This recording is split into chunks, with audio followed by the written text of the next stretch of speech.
Assalamualaikum warahmatullahi wabarakatuh. Halo sahabat guru semua, dimanapun Anda berada. Di musim pandemi ini memaksa kita untuk belajar dari rumah. Bagaimana membelajarkan siswa dari rumah? Tentu Bapak Ibu guru sekalian, ada yang merasa kesulitan bagaimana membelajarkan siswanya. Ada beberapa hal yang saya ingin berbagi pengalaman di sini terkait dengan proses pembelajaran selama musim pandemi COVID-19 ini. Jadi materi singkat ini saya ambil dengan judul proses pembelajaran belajar dari rumah. Bagaimana belajar dari rumah? Apa yang perlu dipersiapkan? Dalam pertemuan kali ini saya akan bahas sedikit pengalaman yang perlu kita persiapkan sebagai guru adalah bagaimana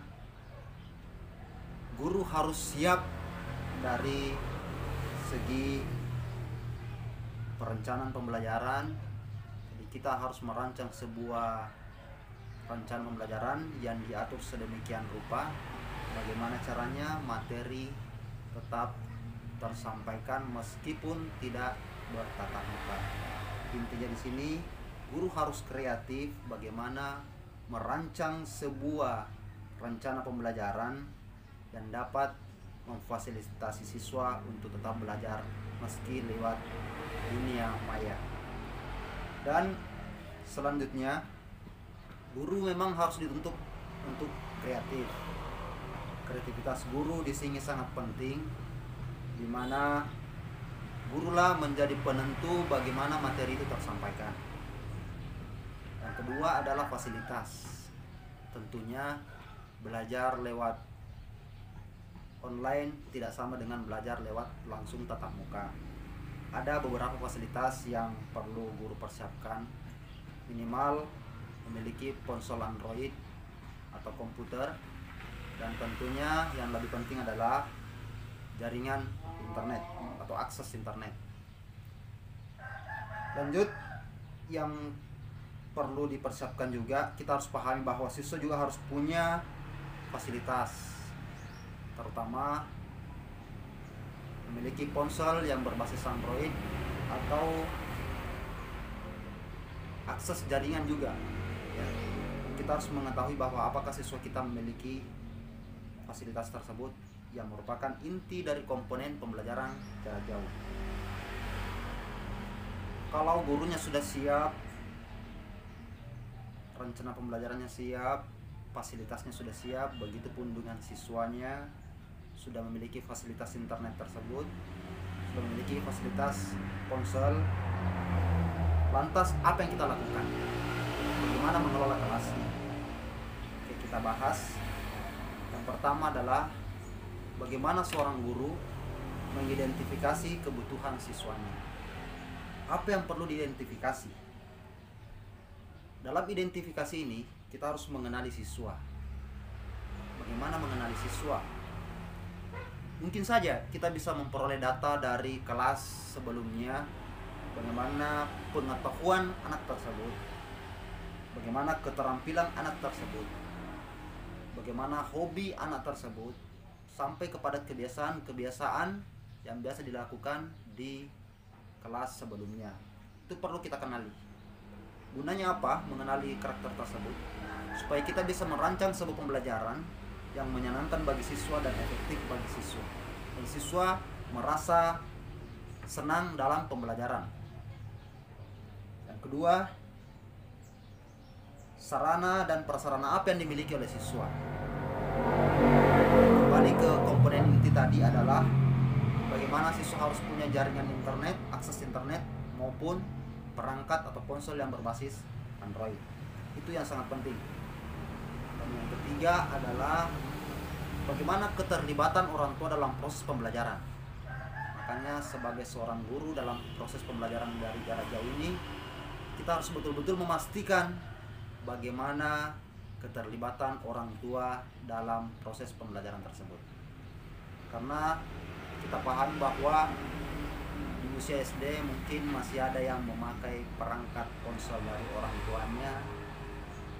Itu semua menjadi kendala bagaimana cara kita menjalin komunikasi yang efektif dengan orang tua agar orang tuanya bisa saling mendukung dalam proses pembelajaran jarak jauh ini. Setelah ketiga komponen inti tersebut telah kita penuhi,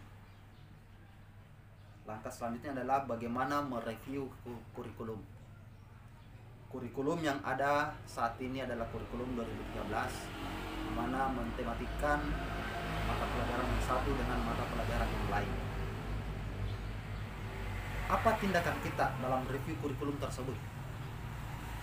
Yang pertama adalah kita harus kembali melihat SKL, standar kompetensi lulusan, kompetensi inti, kompetensi dasar, sampai pada silabus yang ada dalam materi tersebut. Kita pasti paham bahwa selama pembelajaran jauh ini mungkin kita tidak menuntaskan materi pembelajaran dalam satu hari. Tapi dengan teknik ini kita kembali mereview perangkat pembelajaran kita yang tadi saya sudah jelaskan. Kita bisa menangkap apa makna inti dari pembelajaran tersebut. Jadi kita lihat apa intinya, mungkin kita bisa memotong hal-hal yang memang tidak bisa tersampaikan dengan baik. Kita mengambil inti dari materi tersebut. Terus yang kedua, kita jangan terlena dengan bagaimana kita tetap melatih keterampilan berpikir siswa kita. Karena terkadang kita hanya memberikan tugas, hanya memfotokan sebuah buku bacaan, menulis pertanyaannya dan mengirimkan kembali lewat WA. Itu adalah hal-hal yang sangat menjenuhkan bagi siswa. Dalam pembelajaran jarak jauh, hal tersebut bisa saja terlaksanakan. Bagaimana kita memberikan sebuah penugasan atau memberikan sebuah tugas atau video-video lainnya, bahan materi lainnya, bahan ajar lainnya yang bisa membuat siswa tetap berpikir. Jadi bukan cuma sekedar menuntaskan tugasnya saja lewat sebuah foto yang dikirimkan tadi, tapi bagaimana caranya kita tetap melatih mereka untuk berpikir. Dan yang selanjutnya adalah keterampilan personal. Ini tidak boleh kita abaikan. Dalam pembelajaran jarak jauh, keterampilan personal bisa kita laksanakan. Bagaimana siswa mampu bekerja sama dengan temannya, mampu berkomunikasi dengan temannya meskipun lewat maya, membentuk sebuah kelompok-kelompok kecil di antara mereka sehingga kemampuan personalnya tetap terlaksanakan. Ini melatih siswa bagaimana mengembangkan keterampilan personalnya untuk kehidupan bermasyarakat nantinya.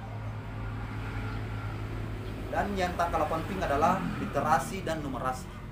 Lewat pembelajaran online, kita tetap harus mencapai bagaimana melatih siswa untuk tetap berliterasi dan numerisasi.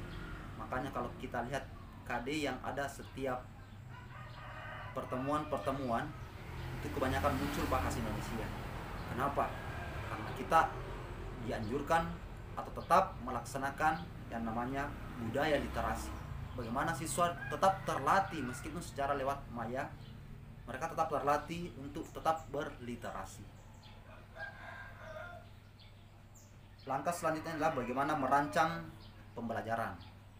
Kita sudah paham ada beberapa model pembelajaran, namun lewat sebuah pembelajaran jarak jauh tentunya kita sudah tahu bahwa memilih bentuk pembelajaran itu sudah jelas adalah belajar lewat jarak jauh, lewat maya. Itu merupakan suatu kendala bagi kita memang. Itu hal yang tidak bisa kita elakkan lagi. Tapi bagaimana caranya kita berusaha maksimal untuk tetap membelajarkan siswa kita di tengah musim COVID-19 ini.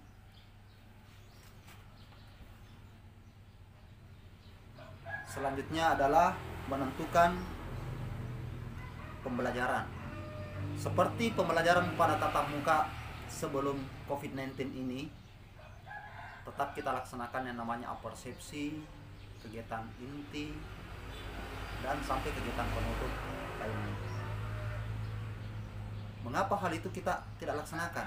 Banyak guru yang mengeluh untuk tidak melaksanakan apersepsi atau kegiatan pendahuluan.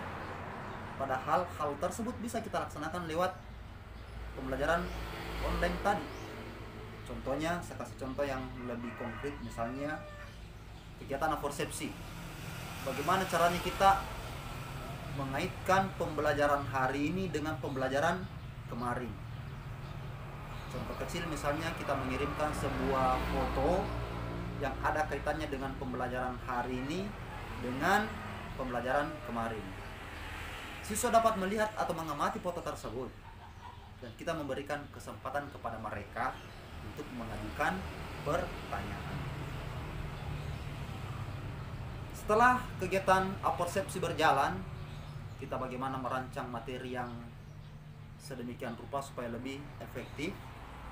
Kita bisa memberikan penguatan pada materi tersebut, menjelaskan materi tersebut lewat aplikasi-aplikasi yang ada.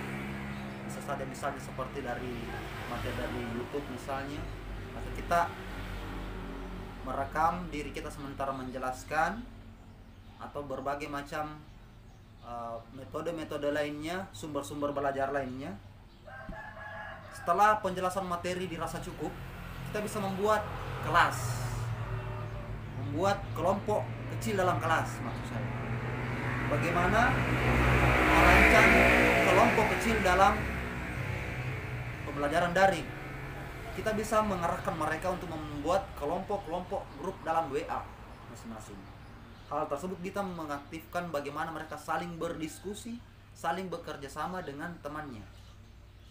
Setelah kelompok kecil itu tercover, sudah ada, kita bagikan LKS sama mereka. Jadi tidak ada bedanya dengan pembelajaran tatap muka. Cuma yang beda adalah bagaimana bentuk pelaksananya dari tatap muka dengan daring. Kita bagikan LKS, lembar kerja kepada tiap-tiap kelompok dengan materi yang berbeda. Kita arahkan mereka untuk bekerja sama dalam kelompok itu. Dan kita membuka ruang. Kita sebagai guru atau motivator di sini memberikan motivasi kepada mereka. Bagaimana kita memberikan ruang kepada mereka yang ingin menanyakan sesuatu tentang tugasnya tersebut. Kita kasih mereka kesempatan. Yang mau bertanya silahkan bertanya. Mari kita jadikan pembelajaran ini pembelajaran interaktif. Jadi bukan cuma sekedar memberi tugas, saling kumpul. Itu bukan hal seperti yang diharapkan. Setelah memberikan LKS dan mengerjakannya, kita lanjutkan dengan bagaimana setiap kelompok itu kita arahkan untuk mempresentasikan tugas kelompoknya. Bagaimana mereka menjalin kerjasama dengan kelompoknya untuk menyetujui atau bekerja sama salah seorang di antara mereka untuk mempresentasikan hasil kerja kelompok. Itu bisa lewat kiriman video atau bisa lewat tulisan, dan kita memberikan juga kesempatan kepada kelompok lain untuk bertukar pikiran atau mengomentari hasil dari temannya supaya terjadi saling interaksi antara kelompok yang satu dengan kelompok yang lain.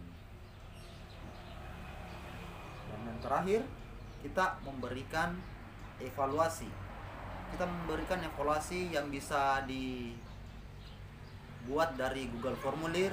Jadi mereka tinggal mengetik linknya dan mengerjakan evaluasi dari tadi. Dan terakhir, sebagai kegiatan penutup, sama seperti pembelajaran tatap muka, kita tetap memberikan kegiatan penutup. Bagaimana kita memberikan kesimpulan dari pembelajaran pada hari itu, memberikan mereka semangat, motivasi, pesan-pesan moral pada mereka, sama seperti pembelajaran tatap muka sebelum COVID-19. Itu skenario kecil dalam proses pembelajaran jarak jauh yang sering saya lakukan.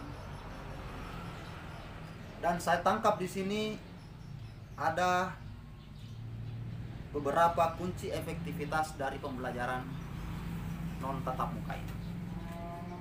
Saya bahas satu persatu. Yang pertama adalah kreativitas guru. Memang kita sudah rasakan bersama bahwa di musim pandemi COVID-19 ini kreativitas guru sangat dibutuhkan. Bagaimana seorang guru merancang sebuah model pembelajaran. Model pembelajaran yang tentunya yang dibutuhkan saat ini yang melalui tatap dunia maya. Jadi bagaimana guru merancang sebuah pembelajaran yang kreatif dan bisa menyampaikan materi-materi kepada siswa kita. Yang kedua adalah guru harus mampu memanfaatkan berbagai media. Jadi kita harus bagaimana jeli memanfaatkan media-media yang ada. Mungkin lewat akses internet yang tersedia kita bisa membuka berbagai macam situs-situs atau materi-materi pendidikan sesuai dengan materi yang kita ajarkan pada hari itu dan kita membagikannya kepada siswa. Itu tidak terelakkan lagi. Jadi guru yang saat ini di musim pandemik yang efektif adalah guru yang mampu menyatukan antara kreativitas tadi dengan memanfaatkan berbagai media yang ada dan mampu menyajikan pembelajaran yang efektif dengan keterbatasan waktu. Ya, kita juga harus manajemen waktu. Kita harus pintar-pintar melihat waktu. Karena jangan sampai kita terlena dengan waktu sementara kita tidak pahami bahwa siswa kita yang lagi online di rumah, lagi belajar lewat online di rumah, belajar dari pagi sampai tertidur kembali di malam hari. Itu jangan sampai terjadi. Karena kita tahu bahwa dunia anak ini adalah dunia bermain, mereka juga membutuhkan istirahat dan kita harus pahami bahwa keadaan ekonomi orang tua juga berbeda-beda. Di mana fasilitas tentu berbeda-beda dari kehidupan ekonomi masyarakat orang tuanya. Dan selanjutnya adalah bagaimana kita mampu menyatukan persepsi kita dengan persepsi anak didik kita. Kalau kita hanya memfotokan sebuah materi, mengirimkan kepada siswa, menuliskan pertanyaannya dan menyuruh mereka untuk menuliskan jawabannya, saya rasa itu bukan menemukan persepsi yang sama dengan siswa dengan gurunya. Tapi bagaimana kita berusaha memberikan sebuah penjelasan dari materi yang kita jelaskan dan membuka ruang diskusi bagi mereka supaya mereka betul-betul terlayani dengan baik untuk menciptakan sebuah pembelajaran yang efektif. Sebagai guru kita harus juga mampu menjalankan peran kita sebagai motivator. Bagaimana kita memotivasi siswa meskipun belajarnya lewat daring, kita harus tetap bagaimana memotivasi mereka untuk tetap mengikuti pembelajaran dengan efektif. Bagaimana kita menjadi fasilitator yang baik, memfasilitasi belajar mereka. Bagaimana kita menyediakan metode pembelajaran yang menarik supaya mereka tertarik mengikuti pembelajaran kita. Kita menjadi mediator, memediasi mereka dalam proses pembelajaran. Dan terakhir adalah kita sebagai komunikator. Bagaimana kita menjadi komunikasi dengan mereka tetap intens di setiap sudut-sudut materi pembelajaran tersebut. Dan yang terakhir adalah bagaimana kita mampu melibatkan orang tua mereka dalam proses pembelajaran ini. Intinya di sini bagaimana komunikasi kita dengan orang tuanya supaya mereka paham akan arti dari pembelajaran tersebut. Di mana kita paham bersama bahwa pendidikan merupakan kunci untuk masa depan. Karenanya itu hari esok merupakan milik bagi mereka yang mempersiapkan hari ini. Mungkin pertemuan singkat ini bisa memberi inspirasi bagi Bapak Ibu guru sekalian, bagi sahabat guru sekalian dimanapun Anda berada. Ini saya berbagi pengalaman terkait pembelajaran yang selama ini terjadi. Adapun kekurangan dari penjelasan saya tadi itu adalah kekurangan dari saya. Kita kita saling menguatkan bagaimana pembelajaran tetap tercipta di musim pandemi ini. Kita tetap membelajarkan siswa kita. Saya akhiri pertemuan ini dengan ucapan wabillahi taufiq wal hidayah. Wassalamualaikum warahmatullahi wabarakatuh.